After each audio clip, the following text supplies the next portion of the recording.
नमस्कार, मैं कपिल मल्होत्रा और आप देख रहे हैं सत्यपथ न्यूज। चुनावी बिगुल बज चुका है। नगर निगम के चुनाव को लेकर के पूरे प्रदेश में उथल पुथल चल रही है। कोई भाजपा में जा रहा है तो कोई कांग्रेस में जा रहा है। बड़े बड़े नेता अपना दल बदल रहे हैं क्योंकि चुनाव है। ये चुनाव में अक्सर देखा जाता है कि नाराजगियां बन जाती हैं और जब छोटे चुनाव होते हैं तो उसमें नाराजगियां बढ़नी स्वाभाविक है, क्योंकि आशाएं सब रखते हैं लेकिन एक ही को मंजिल मिलती है। ऐसे में नगर निगम के चुनाव को लेकर के हम लगातार प्रत्याशियों से मिल रहे हैं। अभी तक हम बहुत सारे प्रत्याशियों से मिले जो पहले महिलाएं थी, क्योंकि महिला सीट पहले अल्मोड़ा घोषित हुई थी, उसके बाद ओबीसी हुई। तो महापौर के प्रत्याशियों से तो लगातार हम मिल गए हैं। अब हम आ गए हैं पार्षदों के पास।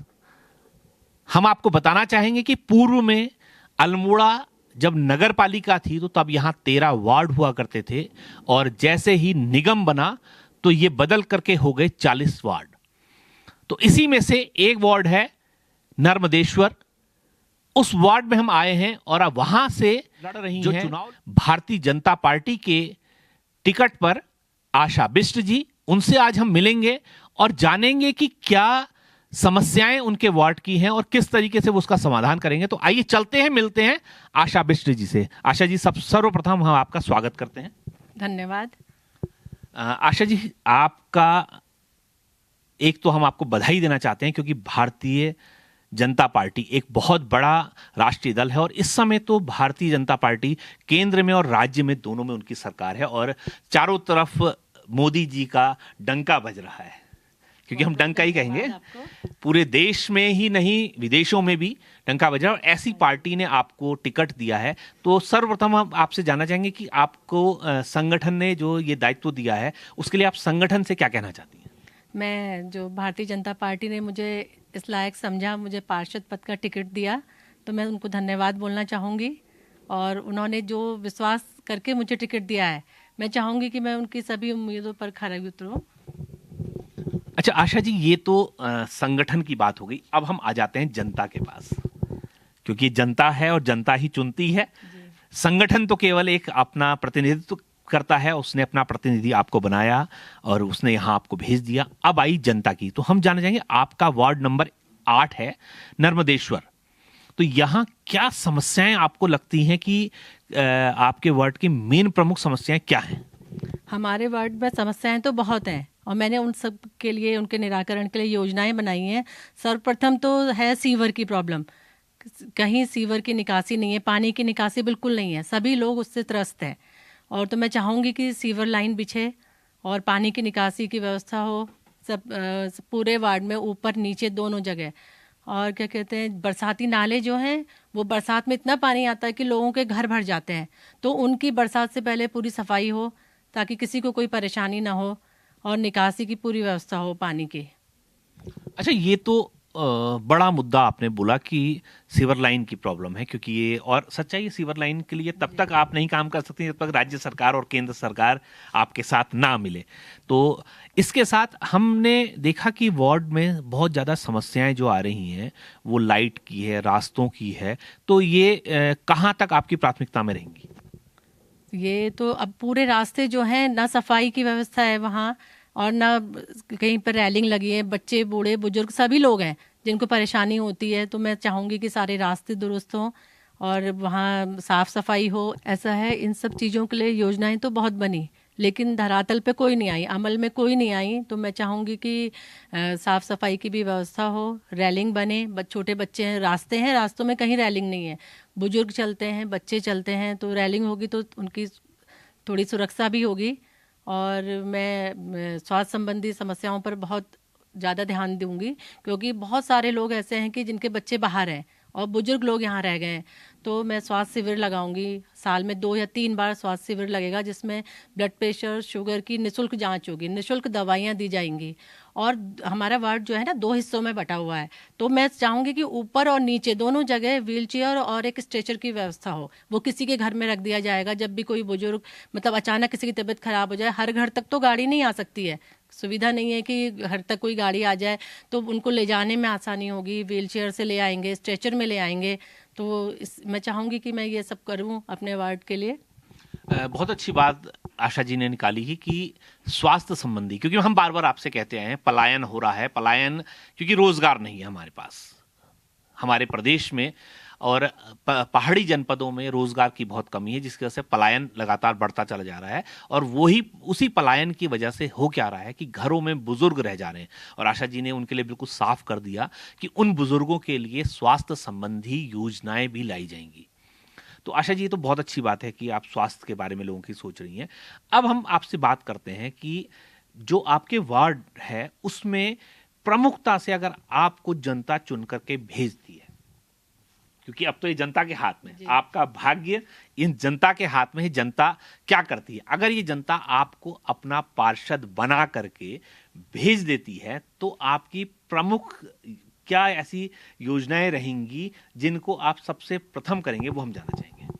मैं इस स्वास्थ्य की सुरक्षा की दृष्टि से भी पूरे मोहल्ले में मैं चाहूँगी, कोशिश करूँगी कि सीसीटीवी लगे।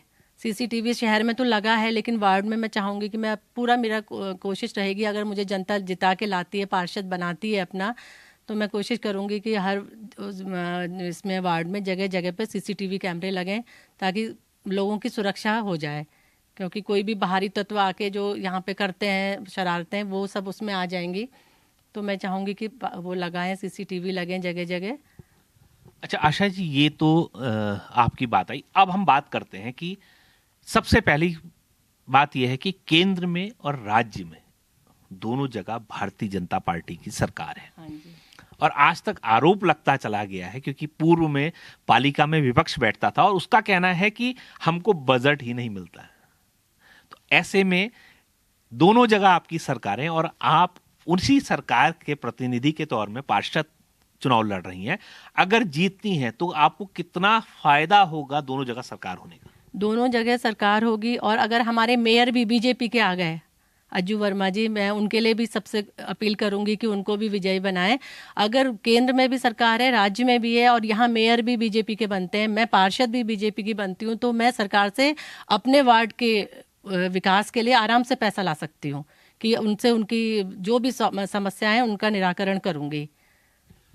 तो बार बार वही बात निकल के आ रही है। विपक्ष ने जिस बात को कहा था वो उलटफेर नजर आ रहा है इस बार, क्योंकि बार बार ये बात आती थी कि हमको बजट नहीं मिल पा रहा है, बजट की बहुत कमी होती है, क्योंकि विपक्ष में हम बैठे हैं। और सच्चाई है, सत्ता और विपक्ष तो चलती रह चल जाती है, और अगर विपक्ष भी इस बात को नहीं बोलेगी तो फिर चलेगी कैसे। लेकिन यहां पर को बात आ गई है अब कि अगर पार्षद और महापौर दोनों भी भाजपा के होते हैं तो भाजपा की सरकार उनको मदद करेगी। तो ये सारी चीजें निकल करके आ रही हैं कि किस तरीके से भाजपा की सरकार में अगर भाजपा का ही महापौर और भाजपा का ही पार्षद होगा तो जनता को फायदा होगा। ये हम नहीं कह रहे हैं, ये कह रहे हैं यहां के पार्षद और यहां के महापौर, क्योंकि हम तो हैं जनता के साथ, जनता की सुख सुविधाओं को देखने के लिए। आशा जी, एक चीज और हम आपसे जानना चाहेंगे कि एक समस्या जो पूरे अल्मोड़े की बनी हुई है वो है कि आवारा जानवर हो गए और बंदर हो गए सबसे ज्यादा, क्योंकि आपके क्षेत्र जो है वो तो बंदरों से बहुत ज्यादा प्रभावित है। तो उनके लिए क्या सोच रहे हैं आप? अब हम उनके लिए सोच रहे हैं कि बंदर तो बहुत ज़्यादा हैं, बच्चों को भी परेशानी होती है, बड़ों को भी होती है। तो बंदरों का एक बंदरवाड़ा बनाने की सोच रहे हैं और उनका बांधीकरण करके बंदर को वहीं वो उनका बंदरवाड़ा बना के वहीं डाल दिया जाए। ये मैं सोच रही हूँ कि ऐसा करूँगी अगर मैं विजयी होती हूँ, पार्षद बनती हूँ तो। अच्छा, ये तो बंदरों की समस्या का आपने बताया। एक और समस्या बार बार सामने नगर पालिका की आती है, जो हमने देखा और हमने जनता से बात करी है। जनता कहती है कि लाइट तो लग जाती है, लेकिन जब लाइट लगती है तो 1 महीने बाद लाइट खराब हो जाती है, फिर उसके एक बल्ब टांग दिया जाता है और वो भी कभी जलता है कभी नहीं जलता। तो ऐसी समस्या के समाधान के लिए क्या आप सोच रही हैं? इसके लिए भी मैंने सोचा है कि जैसे ये लाइट है तो ये आते नहीं है, कभी बल्ब फ्यूज हो जाता है, कभी कोई और प्रॉब्लम आ जाती है। तो मैं चाहती हूँ कि मैं सोलर लाइट लगवाऊँ सब जगह, पूरे वार्ड में, ऊपर नीचे दोनों जगह सोलर लाइट होगी तो ये प्रॉब्लम हमारी बहुत हद तक दूर हो जाएगी।